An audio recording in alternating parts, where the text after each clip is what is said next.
In November 21, a shocking crime occurred in the capital city of Texas. Diane Holick, an IBM executive, was found dead in her bedroom. The cause of death was strangulation, but there were no obvious signs of physical harm. Investigators were perplexed by the lack of evidence at the crime scene. As the investigation progressed, neighbors came forward with information about a man who pretended to be interested in buying their homes. 10 out of the 15 witnesses identified Tony Russo as the man who came to their homes. Repeat the following phrase. You have a beautiful house. You have a beautiful house. This revelation led the authorities to identify the perpetrator as Patrick Russo, a church minister. He was arrested, convicted of capital murder, and sentenced to life in prison for his heinous act. We, the jury, find the defendant, Patrick Anthony Russo, guilty of the offense of capital murder.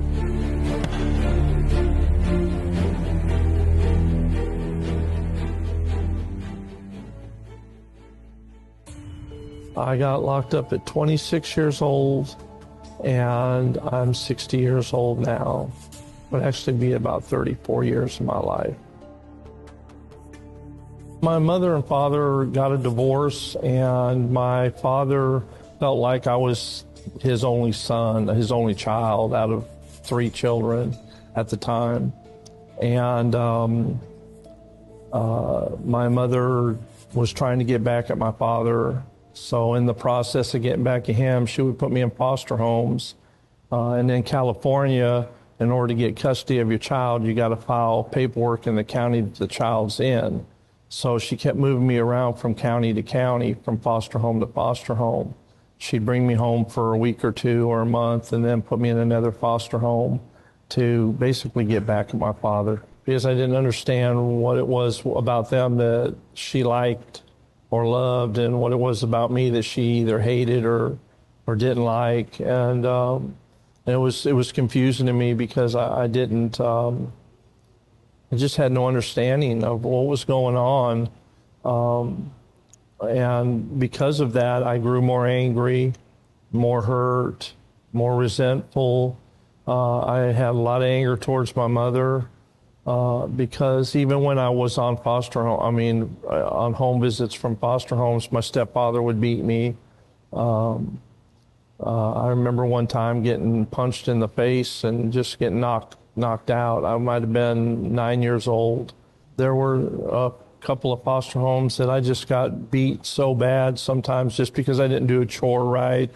Because I didn't feed the dog one time, I got literally beat with a hanger till I passed out.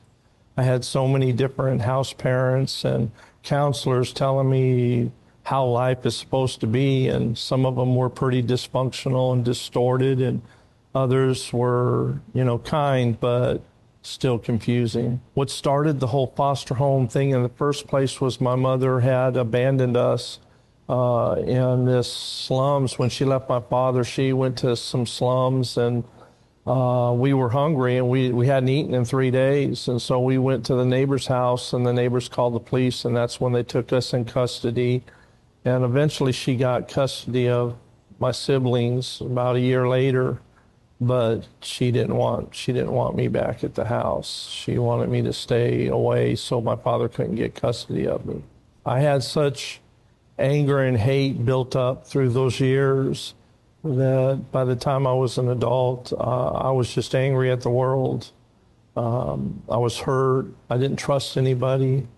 I believed that nobody had my best interest at heart, and I just became a violent person.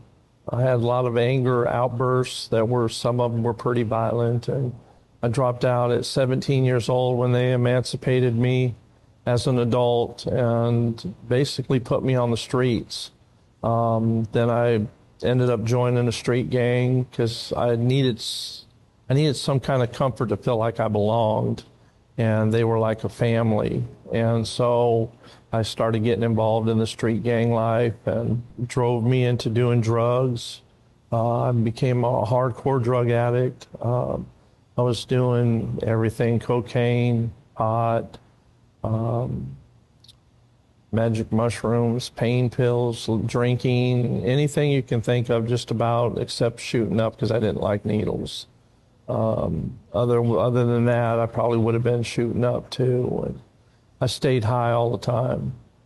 I couldn't find drugs or I didn't have the amount of money I needed for drugs. I'd go to the store and buy NyQuil, just drink down a bottle of NyQuil just so I wouldn't have to deal with the hurt and the pain. That turning point was when the realization that my boys could very well end up like I ended up, with a lot of hurt and anger, not just towards their mother, but maybe towards me. And that was all the family I really had.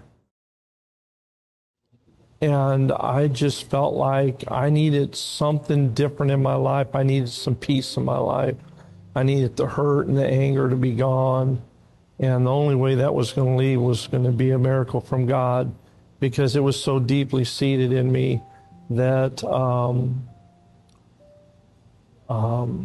no amount of teaching, no amount of preaching, no programs could have ever removed that. Only God could have reached down deep inside of me and removed that from me.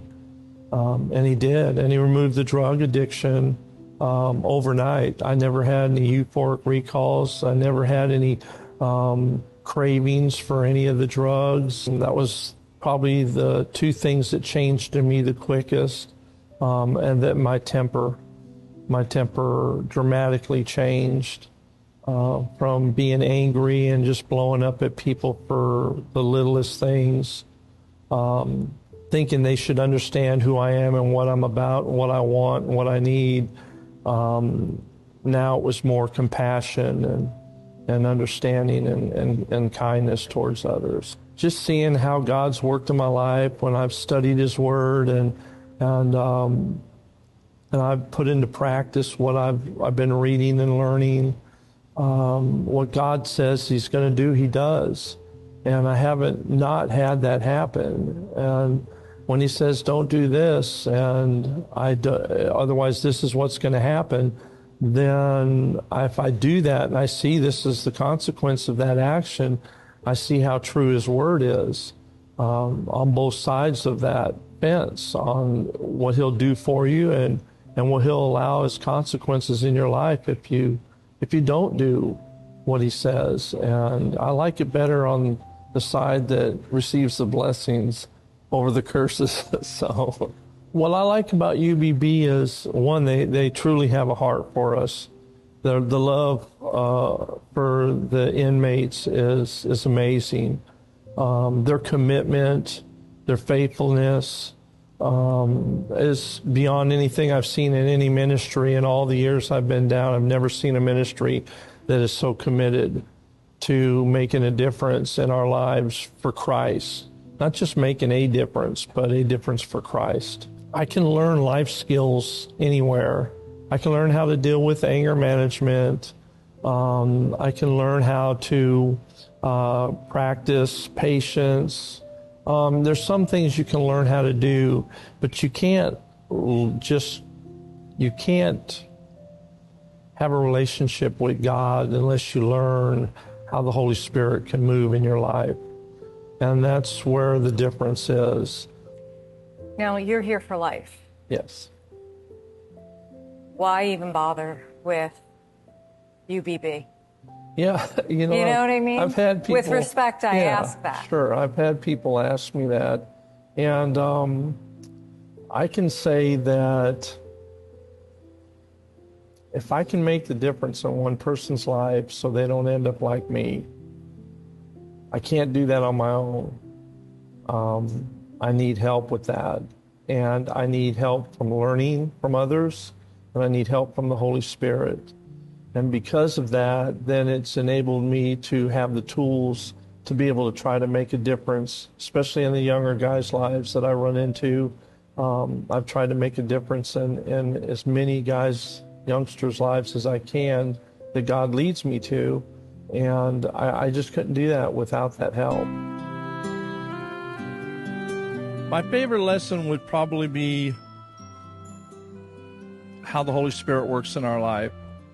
how sometimes when we may not feel the Holy Spirit present doesn't mean that he's not present. Definitely not going by my feelings. My feelings change from hour to hour, but God doesn't change from hour to hour, and his Holy Spirit doesn't stop working hour from hour and then start working again.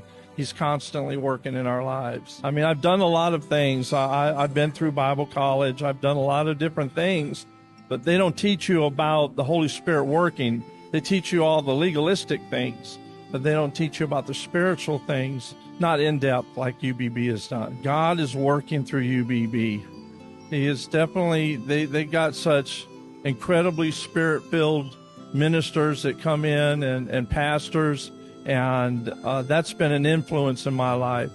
And I would hope that anybody listening would give them a chance to just listen to them, listen to what they have to say, because you know it's truth. You just know it's truth.